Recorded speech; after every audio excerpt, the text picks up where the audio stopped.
সবাইকে স্বাগত দীপ্ত সংবাদে। সাথে রয়েছে দোলা ডলরে। শুরুতেই জানাবো নিটোল টাটা সংবাদ শিরোনাম। এখনো জ্বলছে সুন্দরবন, পানির ক্যানেল করে আগুন নেভাতে কাজ করছে ফায়ার সার্ভিস। যশোর ও রাজবাড়ীতে চলছে তীব্র পানি সংকট, অপরিকল্পিত গভীর নলকূপ স্থাপনকে দায়ী। গণভবনে নারী টি-20 বিশ্বকাপের ট্রফি উন্মোচন, উদ্বোধনী দিনেই খেলবে বাংলাদেশ।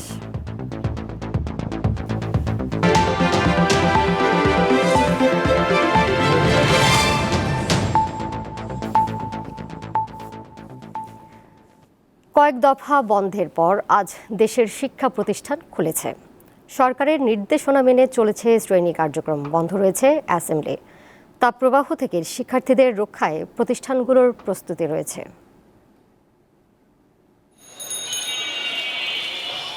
দেশের বেশিরভাগ এলাকায় বইছে তীব্র তাপপ্রবাহ। এই অবস্থার মধ্যেই খুলেছে শিক্ষা প্রতিষ্ঠান। ঈদুল ফিতরের লম্বা ছুটি এবং দাবদাহের কারণে আরও এক সপ্তাহ বন্ধের পর 28 এপ্রিল শিক্ষা প্রতিষ্ঠান খুলে দেয়া হয়। কিন্তু অসহ্য গরমের পরিপ্রেক্ষিতে হাইকোর্টের নির্দেশের পর আবারও স্কুল কলেজ বন্ধ হয়ে যায়। অবশেষে রবিবার দেশের সব স্কুল কলেজ, মাদ্রাসা ও কারিগরি শিক্ষা প্রতিষ্ঠানে প্রাণ চাঞ্চল্য ফিরেছে। আজকে স্কুল খুলছে, আমরা অনেক আনন্দ করলাম। একটু গরম কমছে, ঠান্ডা ঠান্ডা ভাব, এই জন্য স্কুলটা খুলছে। নর্মাল যদি তাপমাত্রাটা হয় সেক্ষেত্রে খোলা রাখাটাই ভালো হবে। বাচ্চাদের তো অনেকদিন হলো স্কুল বন্ধ গেল, এই বন্ধের জন্য বাচ্চাদের তো অনেক ক্ষতি হয়ে যাচ্ছে। আমাদের ঠান্ডা পানি খেতে বলছে, স্যালাইন আর ট্যাঙ্ক খেতে বলছে, আর মাঠে যেতে মানা করছে। আজকে প্রথম কলেজ খুলছে, আজকে আমাদের এক্সাম ছিল, ফিজিক্স ফার্স্ট পেপার দিলাম, সব সরকারি নির্দেশনার মধ্যে চলতেছে। শিক্ষার্থীদের সুরক্ষা নিশ্চিতে মন্ত্রণালয়ের নির্দেশনা অনুযায়ী ক্লাস নেওয়া হচ্ছে বলে জানান শিক্ষকরা। যেমন আমি গতকালই দিয়ে দিয়েছি, আমার মেসেঞ্জার গ্রুপ আছে, প্রত্যেকটা শাখার একটা মেসেঞ্জার গ্রুপ রয়েছে প্রতিটি শ্রেণীর। সেখানে আমি দিয়ে দিয়েছি যে তারা যেন অভিভাবকদের প্রতি ছিল পর্যাপ্ত পানি দিয়ে দেন, একটু দেশীয় রসালো ফল দিয়ে দেন, এবং যদি কোনো টিফিন দেন সেটা যেন খুবই হালকা হয়, এবং শিখন যে ঘন্টাটা আমরা এখন যে ঘন্টাটা সেটা কিন্তু একটু কমিয়ে এনেছি। তাপপ্রবাহ ও অন্যান্য কারণে শ্রেণী কার্যক্রম বন্ধ থাকায় পাঠদানে যে ঘাটতি তৈরি হয়েছে তা পূরণে পরবর্তী নির্দেশনা না দেওয়া পর্যন্ত শনিবারও শ্রেণী কার্যক্রম চলবে। নূর আলম, দীপ্ত সংবাদ, ঢাকা। প্রধানমন্ত্রী শেখ হাসিনা বলেছেন, সশস্ত্র বাহিনী এখন দেশের মানুষের ভরসার জায়গা। বিভিন্ন দুঃসময়ে জনগণের পাশে দাঁড়িয়ে তারা এই আস্থা অর্জন করেছে। সকালে ঢাকা সেনানিবাসে এক দরবারে এ কথা বলেন তিনি। ঢাকা সেনানিবাসের armed forces institute of pathology AFIP রবিবার প্রতিষ্ঠানটির নবনির্মিত 14 তলা ভবনের উদ্বোধন করেন প্রধানমন্ত্রী শেখ হাসিনা। সশস্ত্র বাহিনীর সদস্য, তাদের পরিবার এবং বেসামরিক লোকজনের রোগ নির্ণয়ে ব্যবহৃত হবে আধুনিক এই প্যাথোলজি। এছাড়া সামরিক ও বেসামরিক শিক্ষার্থীরা প্রশিক্ষণ নিতে পারবেন এই প্রতিষ্ঠানে। পরে প্রধানমন্ত্রী আর্মি সেন্ট্রাল অডিটোরিয়াম সেনা প্রাঙ্গণের উদ্বোধন করেন এবং দরবারে অংশ নেন। এ সময় দিক নির্দেশনামূলক বক্তব্যে সশস্ত্র বাহিনীকে নিয়ে ভবিষ্যৎ পরিকল্পনার কথা তুলে ধরেন সরকার প্রধান। সশস্ত্র বাহিনীর জন্য জাতির পিতা বঙ্গবন্ধু শেখ মুজিব যে 1974 সালের যে প্রতিরক্ষার নীতিমালা প্রণয়ন করেছিলেন, তারই ভিত্তিতে ফোর্সেস গোল 2030 প্রণয়ন করে আমরা তা বাস্তবায়ন করে যাচ্ছি। কাজে আধুনিক প্রযুক্তি জ্ঞান সম্পন্ন আমাদের সশস্ত্র বাহিনী গড়ে উঠবে, সেটাই আমাদের লক্ষ্য, এবং সেভাবে আমরা কাজ করে যাচ্ছি। দেশের সার্বভৌমত্ব রক্ষাকারী সেনাবাহিনীর প্রতি জনগণের আস্থার গুরুত্ব তুলে ধরেন প্রধানমন্ত্রী শেখ হাসিনা। 15 আগস্টের পরে সেনাবাহিনীর উপরে যে আস্থা এবং বিশ্বাস সাধারণ মানুষ কিন্তু হারিয়ে ফেলেছিল। আমার প্রচেষ্টা ছিল যে সেনাবাহিনীর প্রতি আমাদের সাধারণ মানুষের একটা আস্থা বিশ্বাস যেন সৃষ্টি হয়, যেটা যে কোনো একটা সেনাবাহিনীর জন্য একান্তভাবে জরুরি, স্বাধীনতা সার্বভৌমত্ব রক্ষার জন্য প্রয়োজন। আর যে সেনাবাহিনীর উপর জনগণের আস্থা বিশ্বাস থাকে না, তারা কখনো কোনো রণাঙ্গনে বিজয় অর্জন করতে পারে না। শান্তিরক্ষা মিশনে সশস্ত্র বাহিনীর প্রশংসনীয় ভূমিকার কথা উঠে আসে সরকারের প্রধান নির্বাহীর বক্তব্যে। একটা দুঃসময় দেখা দিলে আমাদের সশস্ত্র বাহিনী জনগণের পাশে আছে। নাজমুল হোসেন, দীপ্ত সংবাদ, ঢাকা। দাবদাহে রাজবাড়ী ও যশোরের বিভিন্ন এলাকায় সেচ ও খাবার পানির তীব্র সংকট দেখা দিয়েছে। জনস্বাস্থ্য প্রকৌশল ও কৃষি বিভাগ বলছে, পুকুর ও খাল বিলে পানি না থাকায় ভূগর্ভস্থ পানির স্তর নিচে নেমে গেছে। পরিবেশবিদরা মনে করেন অপরিকল্পিত গভীর নলকূপ স্থাপনের কারণে এমন পরিস্থিতি তৈরি হয়েছে। তীব্র তাপপ্রবাহ আর দীর্ঘদিন বৃষ্টি না হওয়ায় রাজবাড়ী সদর, পাংশা ও কালুখালী উপজেলার ভূগর্ভস্থ পানির স্তর নেমে গেছে। কৃষি জমিতে সেচ দিতে 12 ফুট পর্যন্ত গর্ত করেও মিলছে না পানি।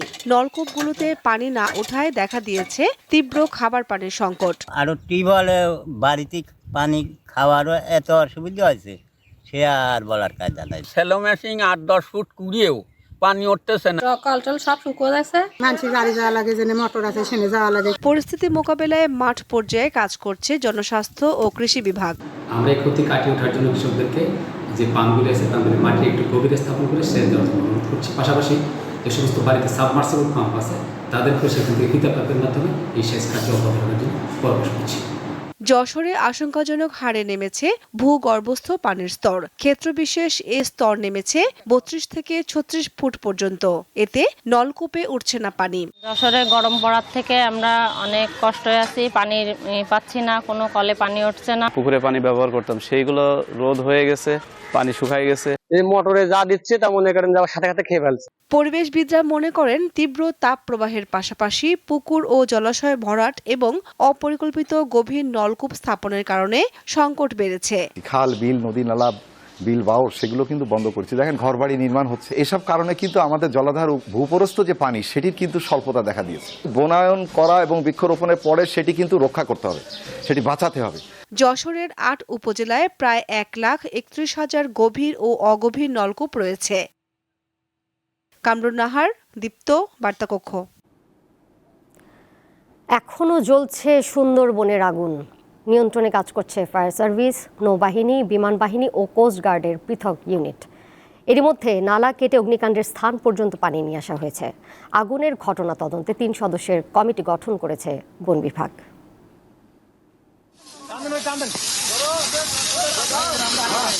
শনিবার দেশের দক্ষিণাঞ্চলীয় বাগেরহাট জেলার মোড়লগঞ্জ উপজেলা সংলগ্ন সুন্দরবনে আগুন লাগে। রাতভর আগুন জ্বলার পর রবিবার সকাল 8টা থেকে ফায়ার সার্ভিসের 3টি ইউনিট সুন্দরবনের ভোলা নদী থেকে পানি নিয়ে আগুন নেভানোর কাজ শুরু করে। ফায়ার সার্ভিসের পাশাপাশি বন বিভাগ ও গ্রামবাসী আগুন নেভাতে সহায়তা করছে।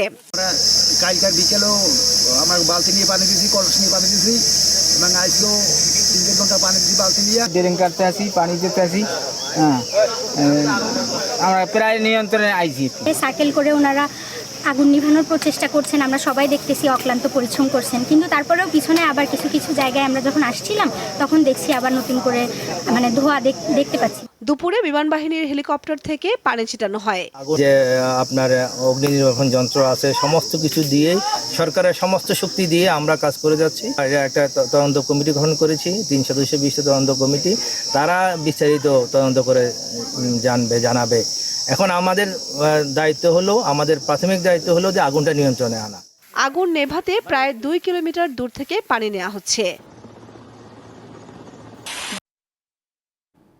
সকাল থেকে সুন্দরবনে আগুনের খবর সংগ্রহ করছেন আমাদের সহকর্মী মামুন আহমেদ। বিস্তারিত জানাতে তিনি সরাসরি যুক্ত রয়েছেন আমাদের সাথে। মামুন, যৌথ সমন্বয়ে প্রচেষ্টা অব্যাহত রয়েছে, সেক্ষেত্রে আগুন পুরোপুরি নিয়ন্ত্রণে আনতে আর কতটা সময় লাগতে পারে? সূর্যাস্তের সাথে সাথে অন্ধকার ঘনিয়ে আসারও একটি বিষয় রয়েছে, সেক্ষেত্রে বিশেষ কোনো পরিকল্পনা নেওয়া হয়েছে কিনা?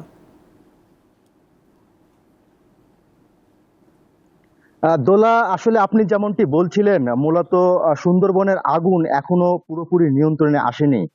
গতকালকে যেটা আমরা বলেছি, 2 কিলোমিটার এলাকা জুড়ে সুন্দরবনে আগুন লাগে। এই আমরবুনিয়া গ্রাম পাশেই কিন্তু আমরবুনিয়া টহলফাড়ি, এই টহলফাড়ি থেকে প্রায় 2 কিলোমিটার সুন্দরবনের বেশ গহীনেই ঘটনাস্থলে আমি গিয়েছিলাম।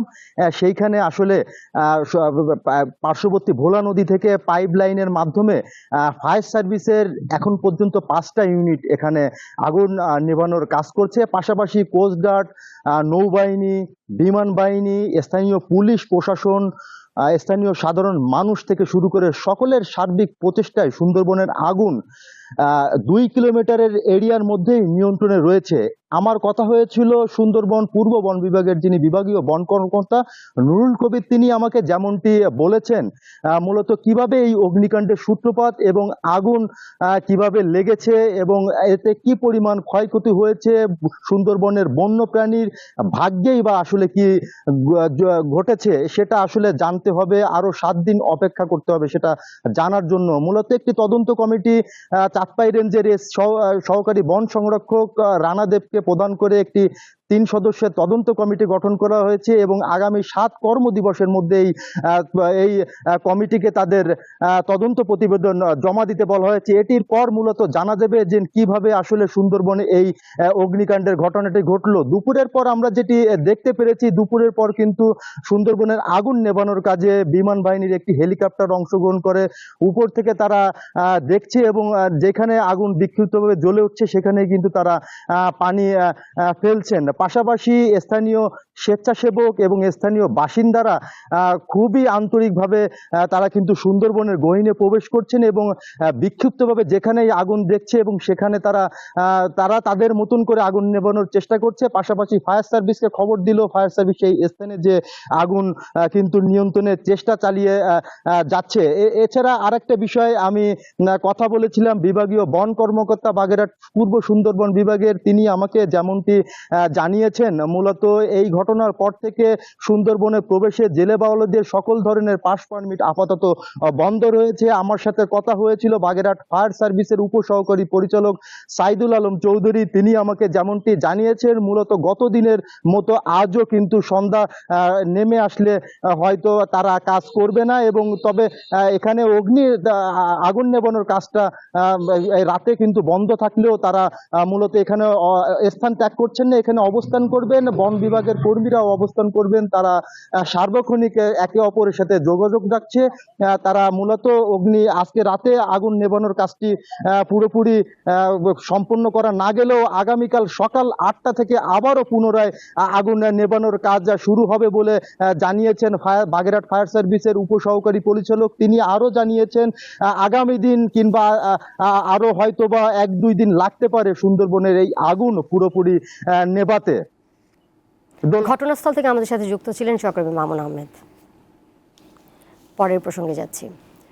শেষ মুহূর্তের প্রচারণায় ব্যস্ত প্রথম ধাপের উপজেলা পরিষদ নির্বাচনের প্রার্থীরা। তীব্র তাপপ্রবাহ উপেক্ষা করে নরসিংদীর 2টি উপজেলায় ভোটারদের দাঁড়ে দাঁড়ে ঘুরছেন প্রার্থীরা, দিচ্ছেন নানা প্রতিশ্রুতি। প্রচারণায় ব্যস্ত সময় পার করছেন নড়াইলের কালিয়া উপজেলা পরিষদ নির্বাচনে প্রতিদ্বন্দ্বী প্রার্থীরা। মানিকগঞ্জের হরিরামপুরে উঠান বৈঠক ও পথসভা করছেন প্রার্থীরা। আগামী 8 মে অনুষ্ঠিত হবে প্রথম ধাপের ভোট গ্রহণ।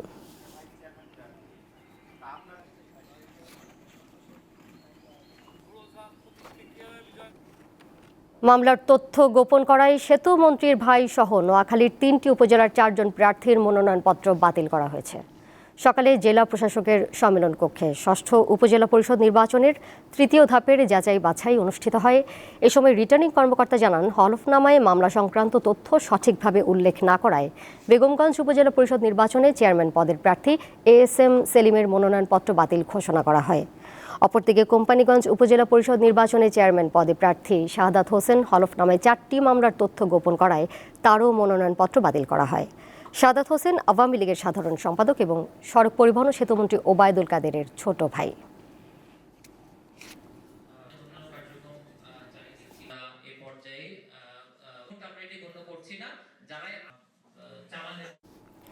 এবার কেওয়াই স্টিল চট্টগ্রাম সংবাদ।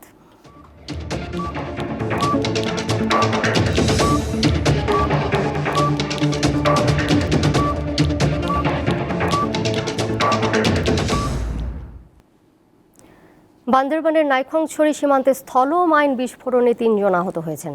সকালে উপজেলার ফুলতলি সীমান্তের 47 নম্বর পিলার এলাকায় এই ঘটনা ঘটে। বিষয়টি নিশ্চিত করে নাইখংছড়ি সদর ইউপি চেয়ারম্যান জানান, মিয়ানমারের অভ্যন্তরে চলমান সংঘাতের কারণে সীমান্তে উভয় পক্ষ মাইন পুঁতে রাখে। অবৈধভাবে সীমান্তের ওপার থেকে গরু আনতে গেলে পুঁতে রাখা সেই মাইনের বিস্ফোরণে আহত হন আবদুল্লাহ, রফিক ও রশিদ আহমেদ। আহতদের মধ্যে একজনের 2টি পা শরীর থেকে বিচ্ছিন্ন হয়ে গেছে।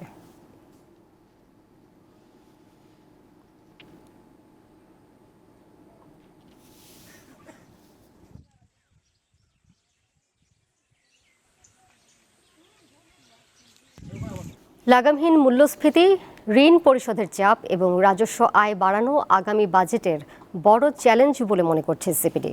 রবিবার প্রাক বাজেট আলোচনায় বক্তারা বাজেটের ব্যয় ব্যবস্থাপনা নতুন করে পর্যালোচনার প্রয়োজনীয়তা তুলে ধরেন। আলোচনায় উঠে আসে ব্যাংক ও আর্থিক খাতের দুর্নীতি এবং বিদ্যুৎ খাতের অপচয়ের প্রসঙ্গ। লাগামহীন মূল্যস্ফীতিতে নাকাল দেশের মানুষ। নিত্য প্রয়োজনীয় পণ্য কিনতে হিমশিম খাচ্ছে স্বল্প আয়ের প্রায় সবাই। এই অবস্থায় আগামী জুনে 2024-25 অর্থ বছরের বাজেট দিতে যাচ্ছে সরকার। গবেষণা প্রতিষ্ঠান সিপিডি বলছে, নতুন সরকারের প্রথম বাজেটের বড় চ্যালেঞ্জ হলো জিনিসপত্রের দামের লাগাম টানা। সিপিডির গবেষণা বলছে, কর্মসংস্থান হয়, শিক্ষার মান বাড়ে এবং সামাজিক সুরক্ষা নিশ্চিত হয়, এমন বাজেট চায় জনগণ। মূল্যস্ফীতি সরকার বিভিন্ন পদক্ষেপ নেওয়ার পরেও এখনো অনিয়ন্ত্রিতভাবে বেড়ে চলেছে। আমাদের ঋণের ঝুঁকি বাড়ছে। প্রবৃদ্ধির যে ধারা ছিল সেই প্রবৃদ্ধির হারের কিছু শ্লথকরণ হয়েছে, কিছুটা ধীর হয়ে যাচ্ছে, অর্থাৎ খরচ করার সক্ষমতা সরকারের আরো অনেক সংকুচিত হয়ে যাচ্ছে। বিদেশি ঋণ পরিশোধের ঝুঁকিও বাড়ছে বলে মনে করেন তিনি। এতদিন আগ পর্যন্ত আমরা বলতাম যে বাংলাদেশ কোনোদিন ঋণের খেলাফি করেনি আমরা, কিন্তু এখন আমরা জানি অন্তত $5 বিলিয়ন এখনো আমরা দিতে পারছি না, অনাদায়ী অপরিশোধিত রয়েছে সরকারের পক্ষ থেকে। সরকারের ব্যয় ব্যবস্থাপনা নিয়ে ক্ষোভ প্রকাশ করেন সংসদ সদস্যরাও। বলেন, সীমাহীন দুর্নীতি আর জবাবদিহিতার অভাব আরো প্রকট হচ্ছে। আমাদের ব্যাংকিং সেক্টরকে যদি আমরা ট্রুলি রিফর্ম করতে না পারি, বছরে 4 বার ইলেকট্রিসিটির দাম বাড়বে। আপনি ইচ্ছা মতো আপনার সেক্টর চালাবেন আর সেইটার পয়সা আপনি একদিন সকালে আমাকে নোটিফাই করে দেবেন যে আমি 10% বাড়াইছি, 15% বাড়াইছে, আমাকে দিতে হবে। সেটা তো হবে না। এইবার ইলেকশন ম্যানিফেস্টোতে বলেছেন দুর্নীতি জিরো টলারেন্স। এই জায়গায় যদি না যেতে পারি তাহলে যত এই যে বাজেটে বাড়ান তার যা কিছুই করেন কোনো কাজে আসবে না। সিপিডি বলছে, চলতি অর্থ বছরের প্রবৃদ্ধি হতে পারে 4%। তবে সিপিডির সঙ্গে দ্বিমত পোষণ করেন সাবেক পরিকল্পনা মন্ত্রী। ব্যয়টার খুব বেশি প্রয়োজন। আমি দেখছি যেহেতু পরের টাকা ব্যয় করছি আমরা জনগণের, আমি মনে করি এটা আমার একটা বদ্ধমূল ধারণা, ব্যয় হওয়ার প্রচুর স্কোপ আছে। ভেরি অর্ডিনারি থিংস, কলমে কাগজে সর্বত্র আমি আইসি লট অফ অপরচুনিটি। আগামী বাজেটে শিক্ষায় শতকরা 3 ভাগ, স্বাস্থ্যে 2 ভাগ এবং সামাজিক সুরক্ষা খাতে 3 ভাগ অর্থ বরাদ্দের তাগিদ দেন আলোচকরা। অর্থনীতিতে নারীর অন্তর্ভুক্ত। মাহমুদ শাওন, দীপ্ত সংবাদ, ঢাকা। অসহায় মানুষদের হাসপাতালে না পাঠিয়ে অপারেশনের নামে নিজেই কাটাছেঁড়া করতেন চাইল্ড অ্যান্ড ওল্ড এজ কেয়ারের চেয়ারম্যান মিল্টন সমাদ্দার। এতে তিনি পৈশাচিক আনন্দ পেতেন। তার স্ত্রী মিতু হাওলাদার একজন নার্স হয়েও এর প্রতিবাদ করতেন না। সকালে মিতুকে জিজ্ঞাসাবাদের পর এইসব কথা জানিয়েছে গোয়েন্দা পুলিশ। বেশ কয়েকদিন ধরে ব্যাপক আলোচনায় রাজধানীর চাইল্ড অ্যান্ড ওল্ড এজ কেয়ারের চেয়ারম্যান মিল্টন সমাদ্দার। জনসেবার নামে নানা অপকর্মে জড়িত থাকার অভিযোগে তাকে গ্রেপ্তার করা হয়েছে। রাজধানীর ডিএমপির গোয়েন্দা কার্যালয়ে মিল্টন সমাদ্দারের স্ত্রী মিতু হাওলাদারকে ডাকা হয়। কয়েক ঘন্টা জিজ্ঞাসাবাদের পর গণমাধ্যমের মুখোমুখি হন তিনি। সম্প্রতি যে কথাগুলো উঠছিল সেই সম্পর্কে জিজ্ঞাসাবাদ করছে। আমি আসলে এই তথ্যগুলো কিছুই জানি না, কারণ আইন ব্যবস্থা নেবে, আইন যেটা করবে সেটাই। পরে কথা বলেন ডিএমপির গোয়েন্দা প্রধান। তিনি বলেন, আশ্রমে মিল্টন সমাদ্দারের হিংস্রতার শিকার হয়েছেন অনেকে। গরিব অসহায় মানুষগুলি যে চিকিৎসার জন্য অনেক সময় অপারেশনের প্রয়োজন হতো, কত পচন ধরেছে, সে হাতও কেটে ফেলতো, আঙ্গুল কেটে ফেলতো, ব্লেড ছুরি দিয়ে কাটাছেঁড়া রোগীরা যে কষ্ট পেত, আর্তনাদ করত, এই মাদকাসক্ত মিল্টন পৈশাচিক আনন্দ উপভোগ করতেন। কোনো বাচ্চা বা কোনো শিশুকে নিয়ে দিয়ে আসতো, এই লোকটা যখন কখনো জানতে চাইতো যে আমি যে বাচ্চাটা দিয়ে গিয়েছিলাম কোথায়, উল্টা ওই লোকটাকেই টর্চার সেলে পিটাতো। এই কর্মকর্তা বলেন, মিল্টনের অপকর্মের দায় তার স্ত্রী এড়াতে পারেন না। আশ্রমে কিন্তু তার ওয়াইফও যেতেন প্রায়, এবং এই অনিয়ম দেখার পরেও উনি কেন প্রতিবাদ করলেন না, উনি কেন থানাকে অবহিত করলেন না? তিনি জানান, আশ্রমের নামে বিভিন্ন প্রতিষ্ঠান থেকে নেয়া 1,85,00,000 টাকা মিল্টন সমাদ্দারের ব্যক্তিগত অ্যাকাউন্টে রয়েছে। আজিজুল ইসলাম, দীপ্ত সংবাদ, ঢাকা। আন্তর্জাতিক সমুদ্র পরিবহনকে গুরুত্ব দিয়ে সরকার দেশের সবকটি বন্দর ও বাংলাদেশ শিপিং কর্পোরেশনকে আধুনিকায়ন করছে বলে জানিয়েছেন নৌপরিবহন প্রতিমন্ত্রী। সকালে চট্টগ্রামের ন্যাশনাল মেরিটাইম ইনস্টিটিউটে স্পেশাল ব্যাচের প্রশিক্ষণ সমাপনী কুচকাওয়াজে প্রধান অতিথির বক্তব্যে তিনি এসব কথা বলেন। প্রতিমন্ত্রী আরও জানান, চট্টগ্রাম বন্দরের বে টার্মিনাল, মাতারবাড়ি গভীর সমুদ্র বন্দর, পায়রা ও মংলা বন্দরের আধুনিকায়ন কাজ দ্রুত গতিতে এগিয়ে চলছে।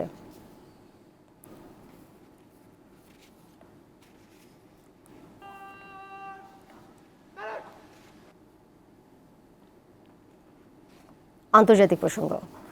যুক্তরাষ্ট্রের মিশিগান বিশ্ববিদ্যালয়ে স্নাতক সমাপনী অনুষ্ঠান স্থলে মঞ্চের সামনে বিক্ষোভ করেছেন ফিলিস্তিনপন্থীরা।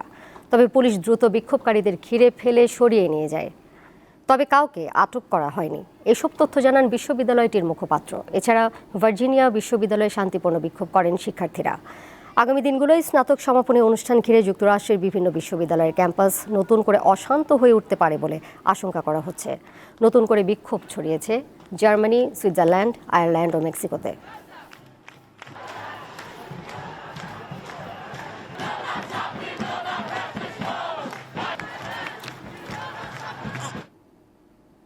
খেলার খবর। আগামী 3 অক্টোবর থেকে বাংলাদেশে শুরু হচ্ছে মেয়েদের টি-20 বিশ্বকাপ।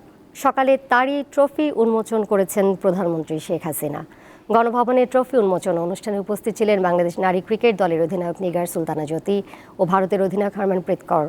এ সময় আরও উপস্থিত ছিলেন ক্রীড়ামন্ত্রী ও বিসিবির সভাপতি নাজমুল হাসান পাপন ও আইসিসির প্রধান নির্বাহী জিওফ অ্যালারডাইস।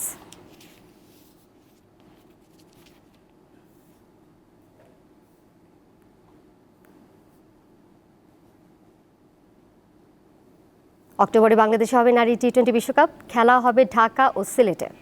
10 দলের টুর্নামেন্টে স্বাগতিক বাংলাদেশ খেলবে বি গ্রুপে। প্রতিপক্ষ ইংল্যান্ড, ওয়েস্ট ইন্ডিজ ও সাউথ আফ্রিকা।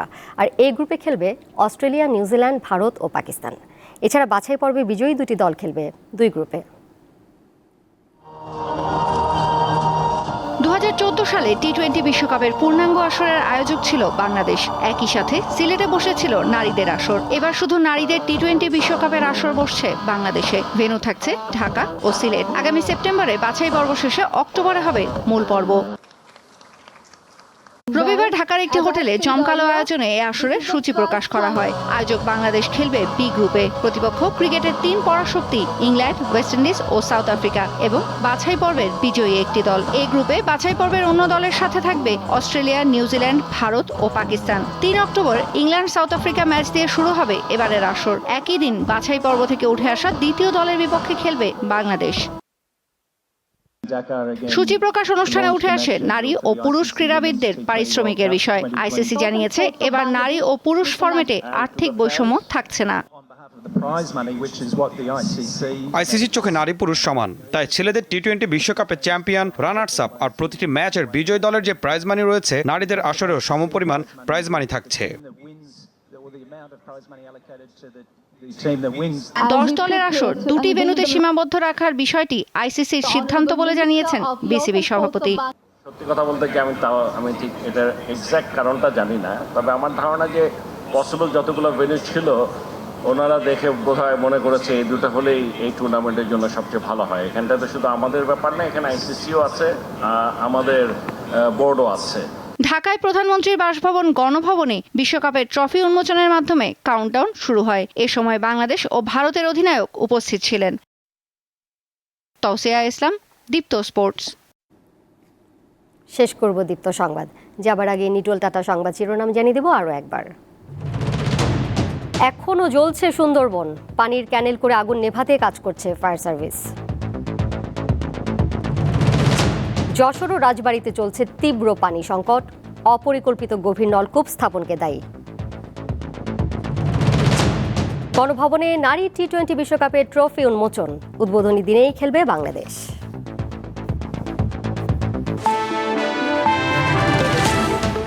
এই ছিল এখনকার মতো। পরের সংবাদ সন্ধ্যা 6টা 50 দেখার আমন্ত্রণ রইল। এছাড়া আরও তথ্য এবং বিনোদনের নানা খবরাখবর জানতে যুক্ত থাকুন দীপ্ত ডিজিটাল প্ল্যাটফর্মগুলোতে। সবাইকে ধন্যবাদ।